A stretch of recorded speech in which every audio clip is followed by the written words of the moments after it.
Vamos a proceder con la reparación de una válvula R12. Hacer sistema de reparación.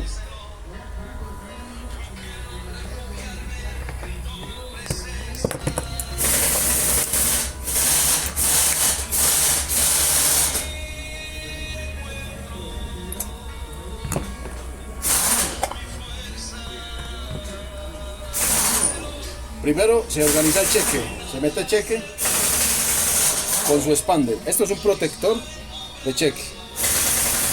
Metemos resorte, metemos la pieza con sus dos forrines, interno y externo, y procedemos a apinar.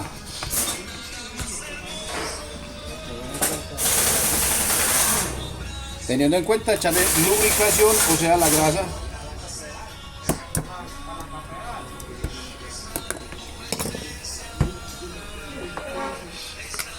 En la parte de arriba procedemos a lubricar la válvula.